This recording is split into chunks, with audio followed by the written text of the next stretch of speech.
A importância da saúde no sistema público. Que importância tem ela para cada um de nós?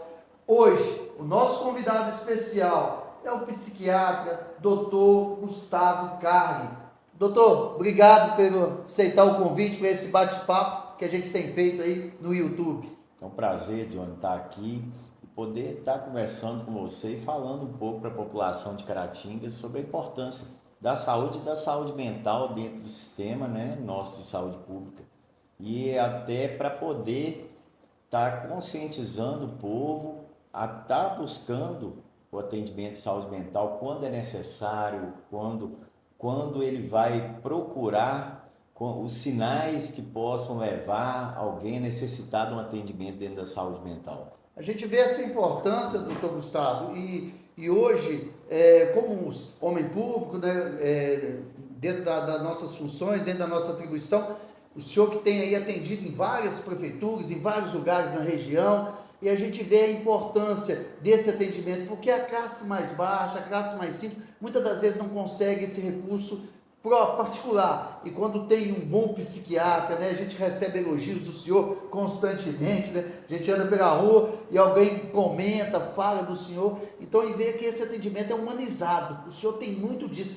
Qual a importância desse atendimento humanizado dentro do setor público? Então, é muito importante essa questão que você relatou aí do acesso. A gente sabe que o acesso, a grande maioria da população, ela vive muitas vezes com menos de um salário mínimo. E são questões de bolsa, de auxílio, né? E para a pessoa ter um acesso a uma saúde privada, está totalmente fora. Então a gente participa desse processo da saúde pública como uma forma social também de que não é visando dinheiro. A gente sabe que a remuneração do SUS ela é uma remuneração deficitária, mas que gera um trabalho que é um trabalho social, a parte social da medicina. A importância da gente estar levando a saúde de forma equivalente a todas as pessoas. Essa era digital, de todo esse conteúdo digital, esse acesso muito fácil das coisas, isso também influencia muito na mente da pessoa, nesse lado que a pessoa acaba se envolvendo muito ali dentro, fora as outras coisas que são os vícios que já é conhecido, drogadição, alcoolismo e tal, mas o digital veio trazer também a essas pessoas? Então é importante a gente salientar que da mesma forma que a tecnologia, né, ela chegou para nos auxiliar, somar, criar facilidade de ferramentas para a gente no desenvolver do nosso dia a dia, ele também levou a situações de sobrecarga. Uma série de informações excessivas, cobranças excessivas, manter um padrão social, um padrão Busca por vislumbrado, like, né? busca por perfeição, Perfeição, busca. Então seguidores, você tem. cria-se o quê? Um mecanismo de busca de um processo que ele acaba sendo irreal. Então, as pessoas com o meio da internet, elas chegam a ficar frustradas porque elas se baseiam num sistema de vida que muitas vezes ali não é a realidade.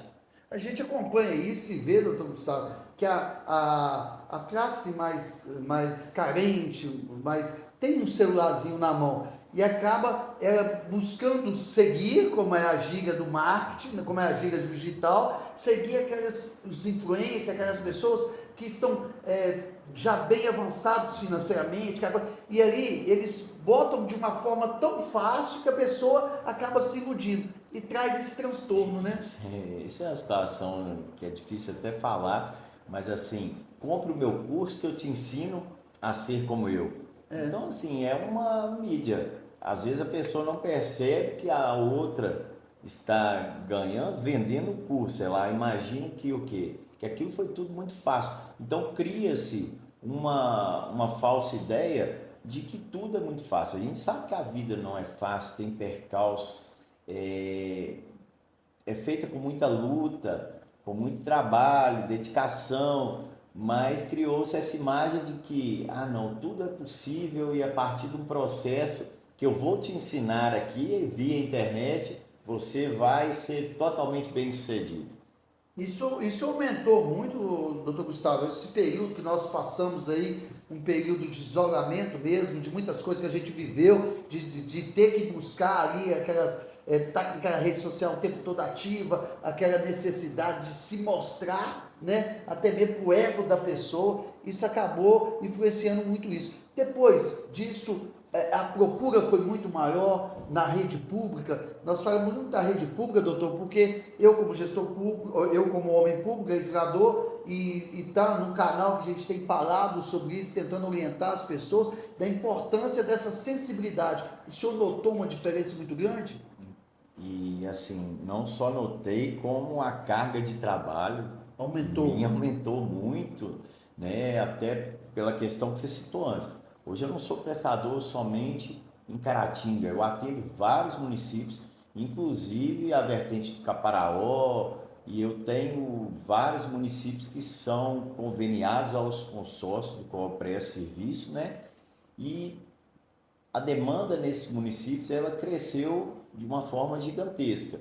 E até porque foi pós uma situação de isolamento, de mudança, as pessoas tiveram que se reinventar.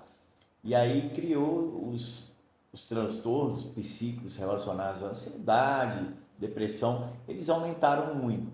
Então a busca também aumentou bastante nesse período. O setor público, na sua opinião, o setor público evoluiu para esse ou nós estamos ainda a passos lentos, precisando melhorar muito? Porque há um sacrifício muito grande dos médicos. Quando eu falo isso, até mesmo por questão, porque, lógico, o médico ele estuda, está preparado para aquele momento, mas é um ser humano. E chega um momento em que é muita carga, e chega um momento que a valorização talvez não seja a ideal, precisava ser um pouco mais valorizado, e acaba sobrecarregando. O sistema público precisa melhorar nisso, doutor?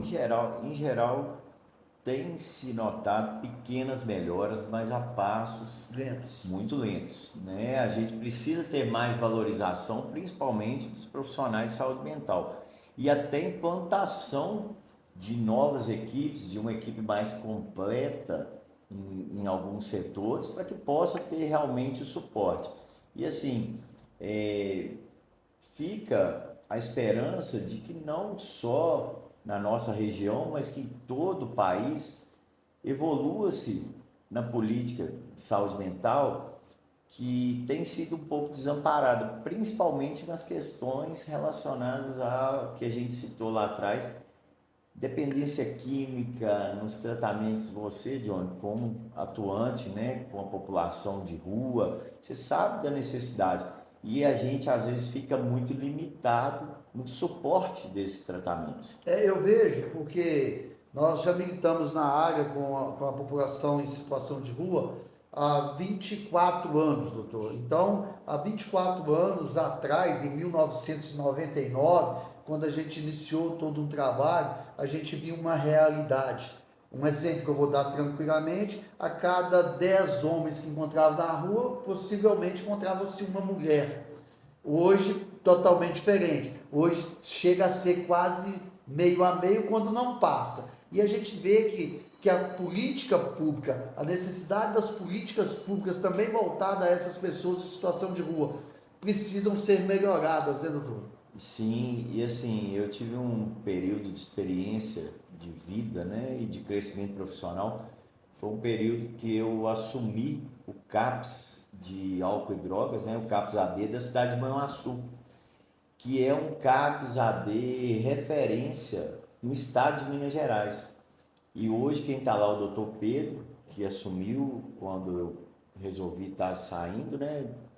O doutor Pedro tem mantido um trabalho muito bom lá.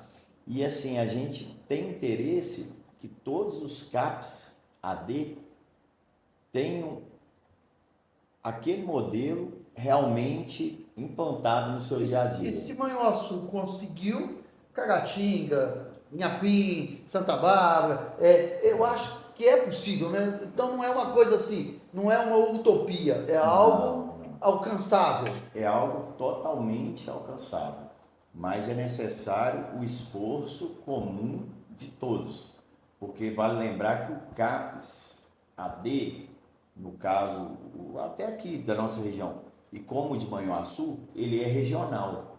Então, ele não é responsabilidade somente de Caratinga. É necessário que haja comprometimento de todos os municípios com a política de saúde mental relacionada a álcool e droga. E para isso, né, doutor, tem que ter realmente quem cobre, quem possa fazer com que a lei se cumpra. Eu estava falando recentemente numa entrevista passada que, se me recordo bem, até com o doutor Glauciano, a gente falava que o importante é que a lei se cumpra. Se todo mundo cumprir a lei, nós vamos ter uma saúde legal, uma saúde que vá realmente de encontro à nossa população e à necessidade, principalmente, doutor, das famílias mais carentes. Sim, é muito importante a gente ter pessoas que acompanhem o processo, que fiscalizem, que participem realmente e que estejam compromissadas com o crescimento, né? Esse crescimento, e é importante que a população entenda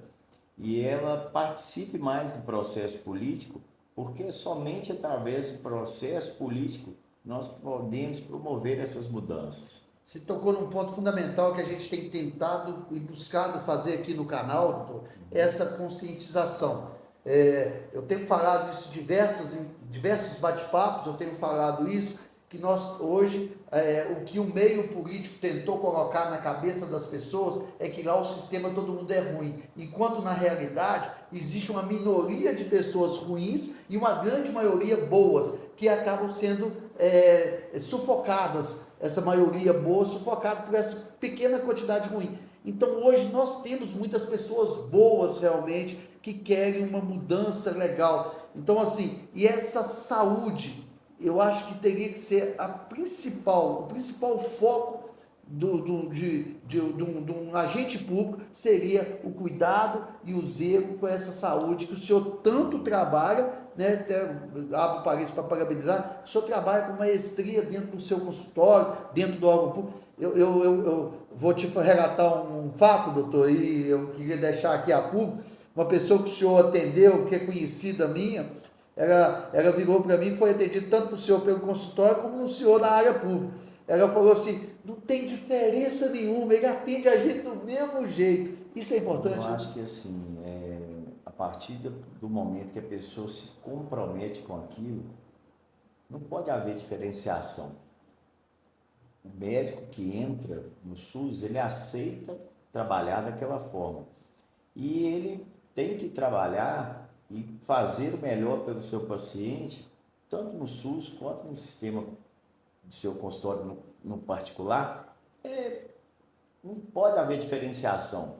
Ou seja, no SUS não pode ser só números, né? Tem que ser realmente o paciente, o individual, a pessoa, né, doutor? Parte do princípio que o médico é uma ferramenta que está lá para resolver o problema. E se eu não resolvo o problema, eu não estou sendo útil.